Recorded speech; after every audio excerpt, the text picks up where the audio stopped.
Hey guys, how are you doing? Hello, hello. Super excited good. to have the show back. Yafa, the awesome Yafa. Guy Melamed, how are you doing, man? Very good, Omri. Good to see you. Yafa as well. Great being here. I'm super excited for this. Guy, there's so much I think we can cover. So can you just give us like a background for the people who don't know what you do right now and what you've done in the last several years? That would be awesome. Wow. So I'm a serial entrepreneur. My last position, I was the co-founder and the CEO of Xberry. Xberry provided a solution in the world of capital markets. Today, I'm the chairman of Mela Partners. Mela Partners is a boutique advisory firm in the world of AI and cloud, advising to fintechs and capital markets, so national stock exchanges, MTFs, ATS, broker-dealers, etc., helping them transform the technological world and connect them to the world of Gen AI, cloud, but also connected to our, I would say, changing landscape of business. So connecting those dots between those two worlds. That's what I'm doing. Aside from that, I'm a board member in several companies and helping young as well as established companies to make their transitions in these exciting times. And you also do angel investing, right? You I do some also, angel investing as well. That's correct as well, yeah. That's Yeah. awesome. You say it so quickly, but it sounds like so much. It's a lot, and nowadays in our landscape, it feels like so much is happening, Yeah. and it's difficult to grasp it sometimes. But you gotta scope it differently this time. You gotta slice and dice it in a bit different manner than we used to do it in the past. What does that mean? What does that mean? Can you expand on that? It means, I meet a lot of entrepreneurs nowadays that have several workers, but all those workers are agents created on AI. They've and what's happening with entrepreneurship is evolving rapidly. And you got to have a different point of view. When you're touching traditional markets, and I'm coming from capital markets, the most traditional industry that we know out there.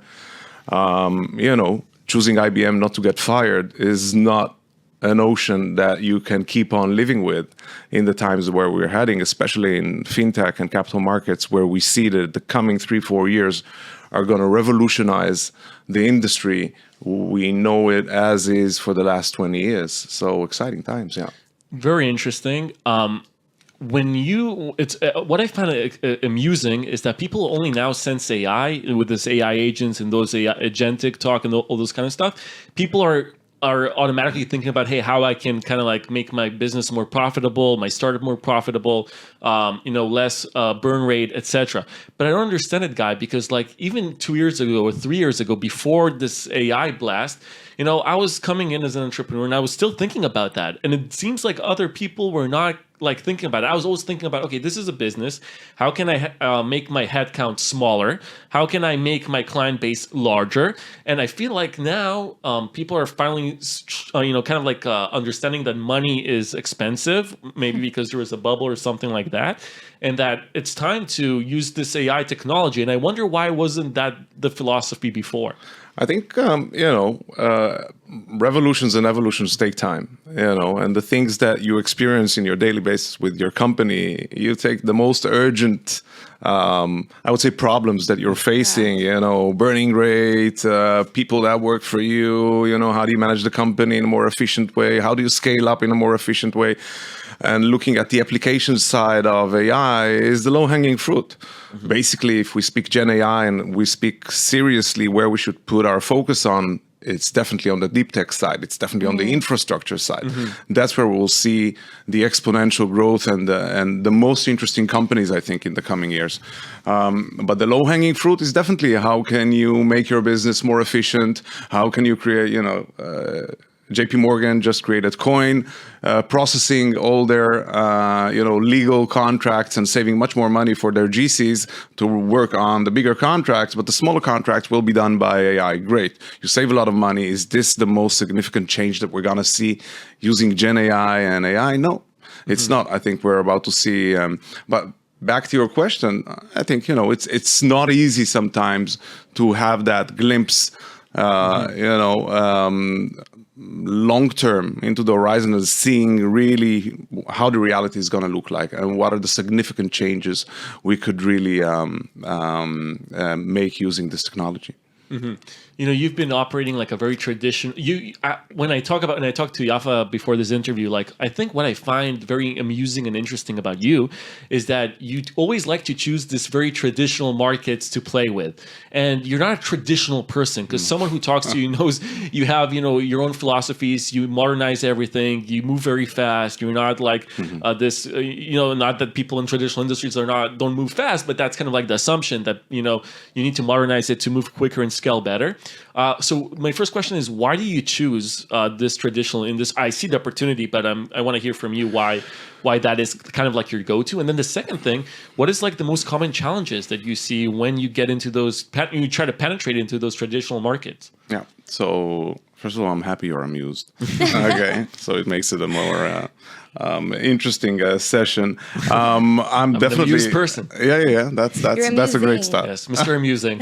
That's how my mom calls me. So it starts actually about 13, 14 years ago when I did my Inspired and did my Singularity methodology and think processes that have been modified. And there's a book that you read, right? That what's the name of the futurist? There's Ray Kurzweil, but there's many more others. Yeah, there are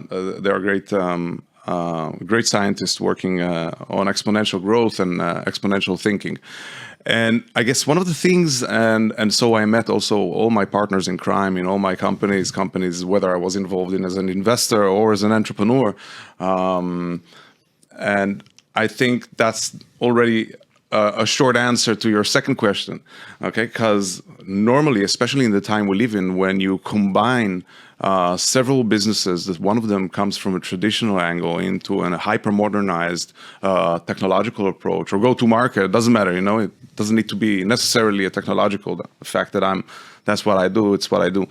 And that creates sometimes very interesting analysis when you choose a certain path or you choose a certain industry or technology to be implemented in a certain place. You don't want to create a problem for a specific technology. You want to recognize the right problem and then think on how you can really create something enduring in terms of solutions. So that is where I come from.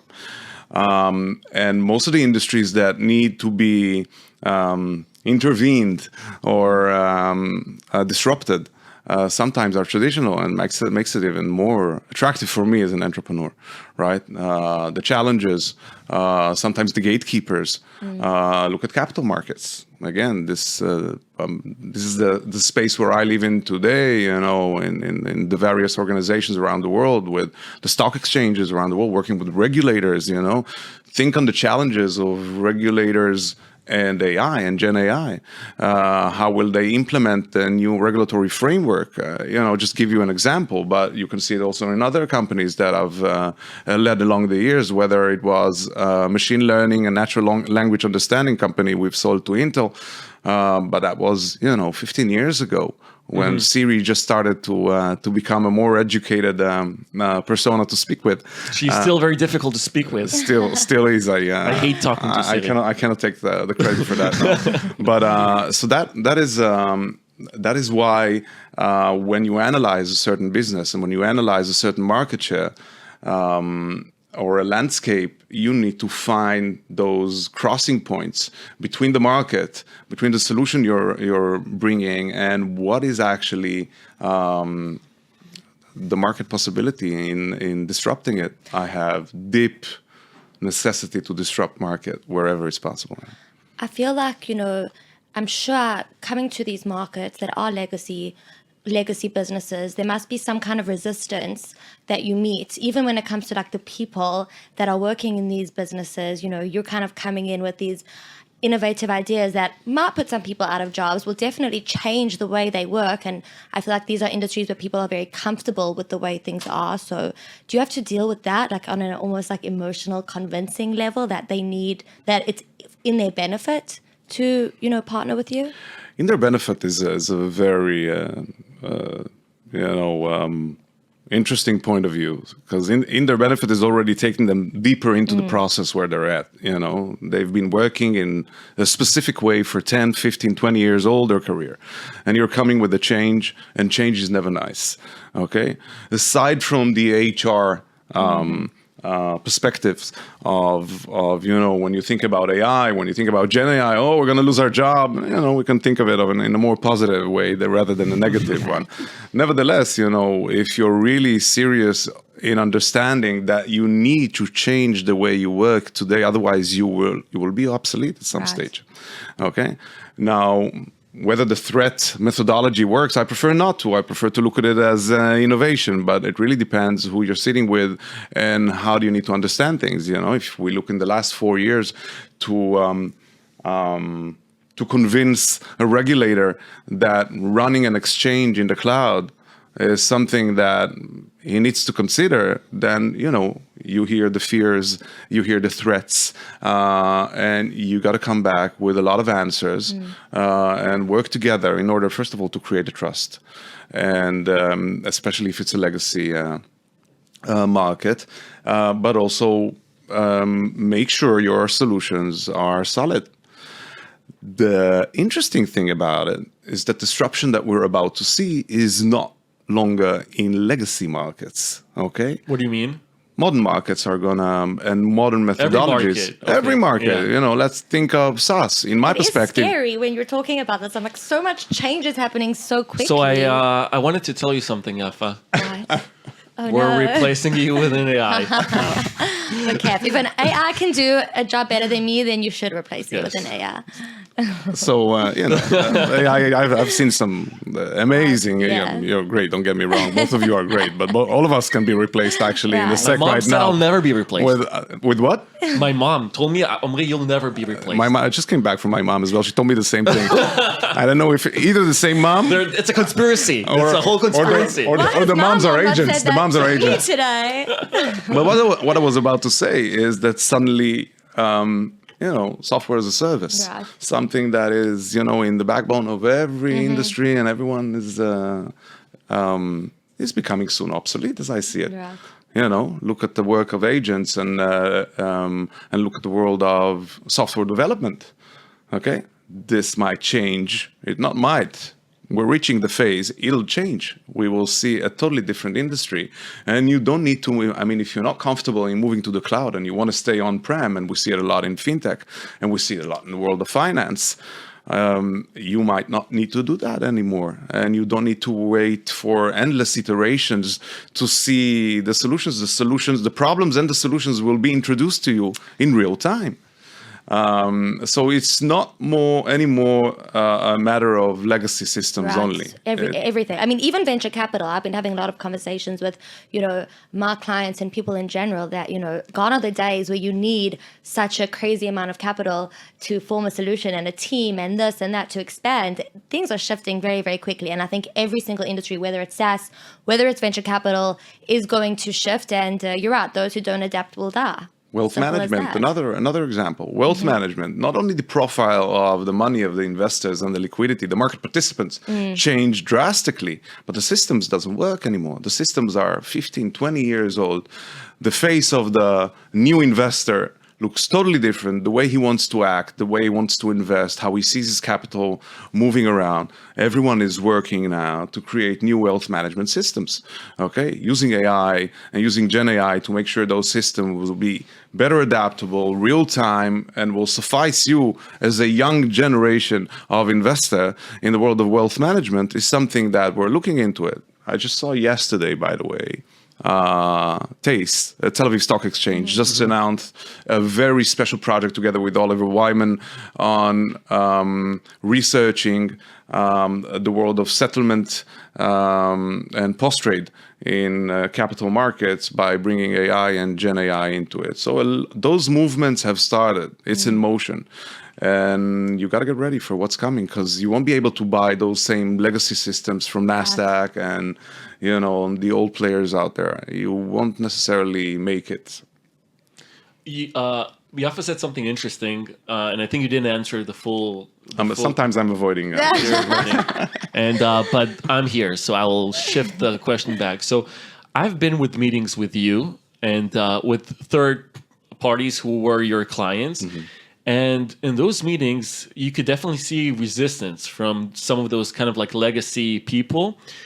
And the way you kind of orchestrated the conversation and the way you kind of, in a very, I would say, diplomatic manner. Don't reveal the secrets. I'll try not to. This is why he was avoiding Yeah. the question. The way, like, your diplomacy, I think diplomacy is a great word, to kind of navigate the conversation into your kind of favor, but not in a manipulative way, just like in a very tactical way, and letting the other side know that you're here for him and not getting pissed. While I was on those same phone calls or same video Zoom calls, and I was like going crazy, like, how does he talk to him like that? Like, attack him, be more aggressive, And obviously your solution was better and brought the better results. And I want you to share with the audience, like, how do you stay in control emotionally in those kind of situations? I feel like there is some sort of like a mindfulness process that goes into that you kind of do in the spot. And if you can kind of elaborate on that, that'll be wonderful. So first of all, on a personal level, definitely mindfulness would help, or whatever helps you. If you've tennis this morning, or if you did something else, whatever keeps you relaxed and cool and doing your thing. I looked at you when he said tennis this morning. He played tennis. I did go for a jog with my dog, but there was no tennis involved. Okay. But back to it. You can be frustrated by a snapshot of reality when you touch the market. You got to prep yourself for the market. You got to prep yourself for the objections that you're going to hear. And hopefully, as a young company or an established company, you face reality all the time. You better speak out reality in a very blunt and direct way. But when you speak to a prospect or potential client, or sometimes it's a partner, and maybe that's what I'm doing with myself when I'm sitting with a potential client, and also as a CEO, naturally, when I speak, I sell. And when I represent a certain company, when I speak, but I enter the conversation and I enter the arena, first of all, by understanding the world of the problem. Because if you won't understand the world of the problem, how can you convince anyone of doing anything? Okay? Because sometimes after 5 minutes, you understand you're an amazing entrepreneur, you're an amazing C-suite, you're an amazing whatever CIO, okay? And you have a very clear notion. You will never be my client, okay? But we might be great partners, and we might suddenly, you close a window, close the door, you open a window. So when I get there, first of all, I want to listen. And if my solution wins, and today, in Mela Partners, I bring an array of solutions. I'm not loyal only to one solution. I look at actually what do you need, and this is a position that creates proximity between us, and you don't feel continuously that you're being sold or Right. looking. So you're not setting them a solution. You're listening to their problem and you're kind of crafting a solution specifically for them. Yeah, and if she's interested in listening to what we have to offer, then, the proof is in the pudding. Right. And, I come from very traditional industries. And traditional industries, it's first of all, the most important thing is to know each other and trust. You cannot fool around with a solution that is untested, that the regulator is not acquainted with. You will not pass the noise. So it's a combined place of you personally as an entrepreneur, making sure you're relaxed and, whether mindfulness or you just run with your dog or play tennis or something like that. But, do your homework very well before you come and speak. Come prepared, not only to what you offer, because you sometimes offer a very lean, a very specific, and you got to get the attention of the person you sit with, getting back into the arena you want to play. Not an easy task always. Sometimes it's impossible. Sometimes it's a long-term methodology. What do you think about the current VC model, the way VCs operate right now? I know we had some conversations about that 2 or 3 years ago. What do you think about how does the landscape look like right now? And after that, after your answer, I would love to hear you answer as well. like because you're like the VC guru. You want to start? You go for it, please. Okay. So first of all, we've experienced a very difficult years here in the country with the VC landscape. I personally have been mainly working with private equities in the last several years, but I see right now, and speaking with friends and colleagues in the industry, everything revamps a little bit. I see it, being energized again. I will still not say, I will not sketch a beautiful picture right now and say, hey, it's all hunky-dory. It's not. Not an easy task to fundraise if you're launching a new startup, and I'm seeing a lot of those every day. But I'm optimistic. I'm optimistic for us as a nation and entrepreneurial spirit and the talents that we have here that will find ways. We might have just lost the train to Gen AI, but we'll find other things that, quantum computing and other things that are very interesting. Not sure we'll be able to capitalize it. But I'm optimistic as to the path we're already on, actually. I have to say, I think he gave a great answer. I think there is a lot of optimism, and I do worry about, missing the train with Gen AI. I think quantum is a big space. We're seeing defense tech being hotter and hotter, and I think that we have a huge edge when it comes to that, considering, what we've been through. And I mean, just kind of in terms of, I hate using this word, it's so overused, but in terms of the resilience that we have seen, I know, I'm sorry, but you have to say it. I mean, we've been through, you have to say it. I hate saying it, but I think, looking at what we've experienced as a nation over the past 1.5 to 2 years, and seeing, when I'm talking to clients, they have deal flow, there's impressive startups, whether they're in defense tech, whether they're in quantum, whether they're in, deep tech. I think climate tech might come back to, climate tech is really very closely related to deep tech, which people don't always realize and think about, but I think we have a big opportunity there.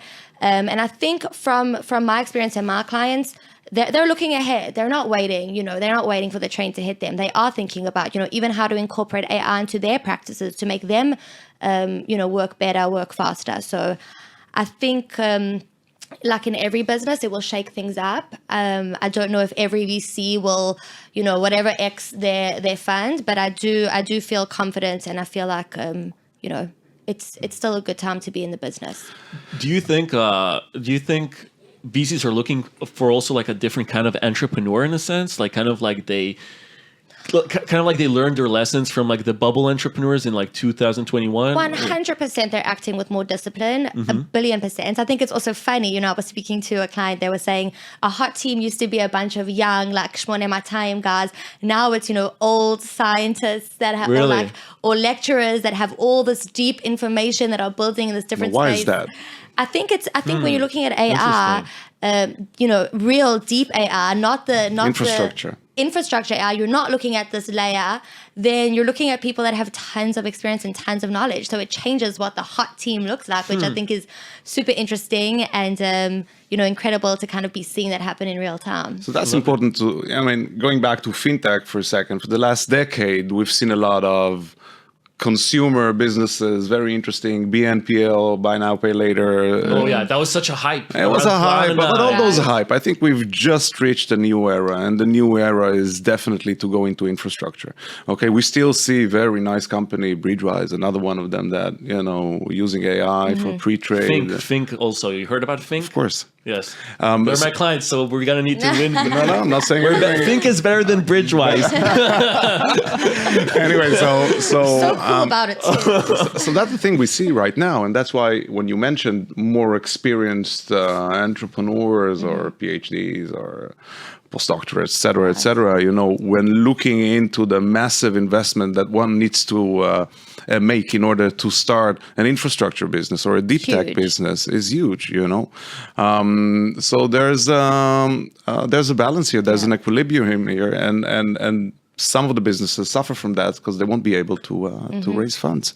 But again, we're looking at the positive side. So hopefully we'll see more of those, being initiated in the world of RegTech.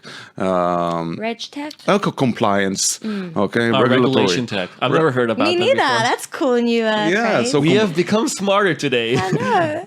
Gen AI and compliance. I mean, markets change as we speak. Normally, we used to wait ages before we got the drop copies, the reports. We review it. We got all the essence out of it. Then we needed to take all the results, run to the regulator, speak to him. What is the opportunity? What is the opportunity here for a market? Today, we're able to recognize new markets and corrections in markets.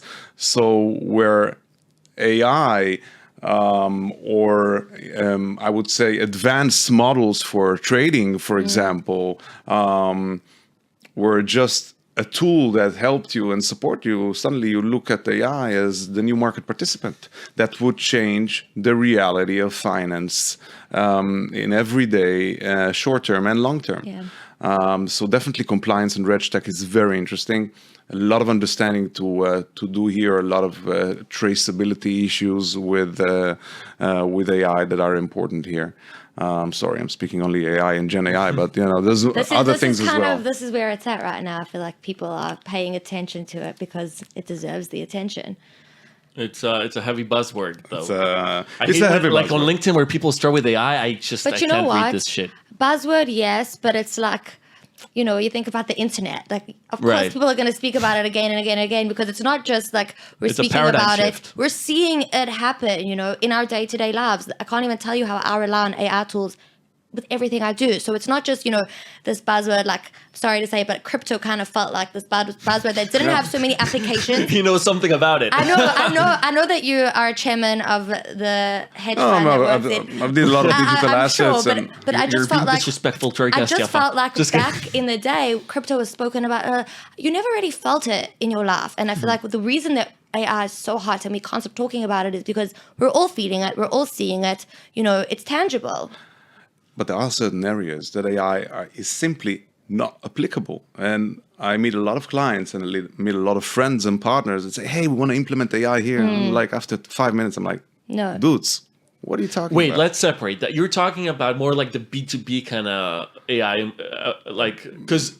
Either B2B or enterprise, right. the heavy duty. I feel like it's different. Like me and you are like content people, right? Oh, right. No, for sure. But I think what you're saying correctly is that people are trying to like put it into where it doesn't need to be put into, so they can say that they have AI, so they can, it's a must, because otherwise they will not get a VC looked at. Exactly. So we have AI. Putting AI, like we use it with AI. Like I see this happening a lot. Yeah. And it's redundant. And you've touched digital assets a second. Let's call it digital assets or Web3 because now they don't call it crypto, But since the big I would say dramas in the last couple of years in the markets, like NFX and stuff and those kind of stuff, and suddenly they become more traditional. They understand they will be regulated at some stage, right. And looking at the regulated markets, they understand that the technology stack cannot be created independently by themselves.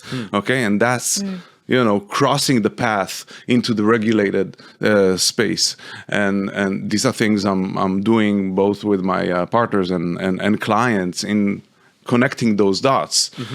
You won't be able to create, your own clearing trading engines in your garage without anyone seeing it, and then at the end of the day, the three of us would lose tons of money just because we made a mistake and we went to work with an unregulated player that is doing whatever he wants with the money. We have a few minutes left, all right. And there's a really time has gone so fast. Yeah, it is fun. We're having fun. We are having fun. We should grab drinks, all of us together someday. We should. And your beautiful and girlfriend as well. Let's invite her as well. Possible. So you're a capital markets. You've been a capital markets man in the last recent years, and what I find super interesting is when there's like a very hot stock that's being invested into heavily by hedge funds, etc. You see how VCs try to kind of like And we're seeing this with like defense tech. With defense tech, Planeteer stock rose, and everyone's talking about like defense tech in the private sector because they see the opportunity. When Salesforce was hyped in 21, 22, people were talking about all this sales tech private startups, and the valuations were kind of like connected to what their like big counterpart in the capital markets does. Do you think that is a healthy way to kind of evaluate and think about private markets, like looking at their counterpart of another bigger company that is already IPO'd and kind of like, or is there a better way to kind of address that? But it's a difficult question, not because I cannot answer it. It's just when I look from my perspective in capital markets and what we do today, then what you spoke about is market manipulation, or when we speak about surveillance, and what's happening in surveillance nowadays is crazy stuff. Okay, surveillance systems, to control and monitor market manipulation or other shady activities within the markets is something that very important. Deutsche Börse just announced working on a new AI-based surveillance system to help monitoring these kind of activities. Nasdaq is doing the same thing, also with an outdated system out there. So everyone is looking into that path. As for the know-how in the world of pre-trade, everyone is doing their homework. There are broker-dealers, and there are ways to enter the markets, and there are many strategies. So the last thing we want to do right now is discuss those strategies, because it's endless. It really depends on the player, really depends on the strategy of that certain player, and you see them all, So the answer is no. You shouldn't kind of make that link between how a public company in a certain sector performs compared to their like private counterparts. Are you trying to get any suggestion from me where to put your funds? Because you're not going to get any. you gotta pay for that. Awesome. Yeah, Melamed, thank you so much. Thank you so much for having me. On the show. After the show, we can I'll give you some tips. Honestly, I feel like I've taken in so much information in this last 30 minutes. So thank you for giving us your time. Yafa, thank you so much. Thank you so much. Kapungan. Thank you. Kapungan. Let's go to Thailand. Let's do it right now. Mexico. Yeah, let's do that. Awesome. Thanks, man. Thank you.